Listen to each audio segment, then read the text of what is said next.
হ্যাঁ, আমি আজকে এসেছিলাম। আপনারা জানেন 15 তারিখ আমাকে একটা চিঠি দেওয়া হয়েছিল। আমাকে যেহেতু এনফোর্সমেন্ট ডিরেক্টরেট কলকাতায় তলব করেছিল, আমি উপস্থিত হতে পারিনি। পরে আমি বাড়িতে গিয়ে মেল পেয়েছি এবং তারপর স্পিকারের অফিসের সাথে আমার কথা হয়। আমি অনুরোধ করেছিলাম আমাকে একদিন দুদিন আগে জানালে আমি নিজে সশরীরে উপস্থিত থাকবো। আমি পরশু দিন ওনার অফিস থেকে মেল পেয়েছি, আমি আজকে এসেছি এবং বিস্তারিত প্রায় 1 ঘন্টা আমাদের কথা হয়েছে। আমি লোকসভার তৃণমূলের দলনেতা হিসেবে পৃথকভাবে 20টা ডিসকোয়ালিফিকেশন পিটিশন আজকে মুভ করেছি। যারা যারা তৃণমূল কংগ্রেসের প্রতীক চিহ্নে নির্বাচিত হয়ে এনসিপিআই নামে একটা দল, যার কথা কোনোদিন আজ পর্যন্ত কেউ শোনেনি, সেই দলে যারা নাম লিখিয়েছে বিজেপির থেকে অর্থের বিনিময়ে এবং নিজেদের পিঠ বাঁচানোর কারণে, তাদের প্রত্যেকের বিরুদ্ধে আমরা ডিসকোয়ালিফিকেশন পিটিশন মুভ করেছি। আমার সাথে আজকে সম্মানীয় সৌগত রায়, কল্যাণ বন্দ্যোপাধ্যায়, মহুয়া মৈত্র ছিল। আমরা 4 জন স্পিকারের সাথে দেখা করেছি এবং আমরা আমাদের কেস খুব স্পষ্টভাবে রেখেছি।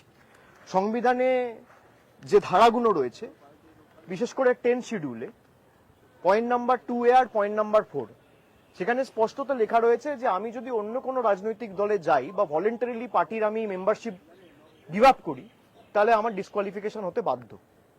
তো আমি যদি তৃণমূল ছেড়ে এনসিপিআই চলে যাই, যেটা তারা দাবি করছে, তার মানে তারা তৃণমূলের সদস্য আর নয়। তাহলে তৃণমূলের সদস্য পদ যদি চলে যায়, এমনি ডিসকোয়ালিফিকেশন হবে। আর দ্বিতীয়, তারা যখন আত্মপক্ষ সমর্থনের কথা বলছে, তখন বলছে আমরা 2/3, সুতরাং আমাদের মার্জার হবে। এখানে 2/3 কি? 28 জন বা 29 জনের মধ্যে যদি 28 জন 29 জনও চলে যায়, তাহলেও সেটা মার্জার নয়, যতক্ষণ না 2/3 of the political party decides two merge.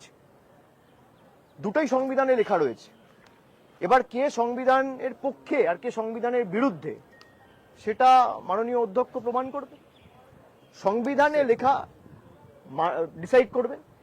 সংবিধানে যে লেখাগুলো রয়েছে, আমরা স্পষ্টত 10 শিডিউলের যে পয়েন্ট এবং এই 10 শিডিউলের এই পয়েন্ট নিয়ে যে একাধিক সুপ্রিম কোর্টের জাজমেন্ট রয়েছে, সেটা আমরা আজকে স্পিকারের কাছে উপস্থাপিত করেছি এবং তিনি এগুলো বিস্তারিত দেখেছেন। তিনি আমাদের আশ্বস্ত করেছেন যে আবার তিনি খুব শীঘ্রই আমাদেরকে ডাকবেন এবং আমাদের কথা তিনি ধৈর্যের সাথে শুনেছেন।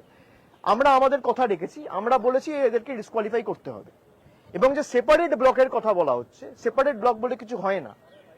91st অ্যামেন্ডমেন্টে খুব সম্ভবত 2003 সালে এই সেপারেট ব্লকই উঠে গেছিল। সেপারেট ব্লক বলে, সেপারেট গ্রুপ বলে কিছু হয় না।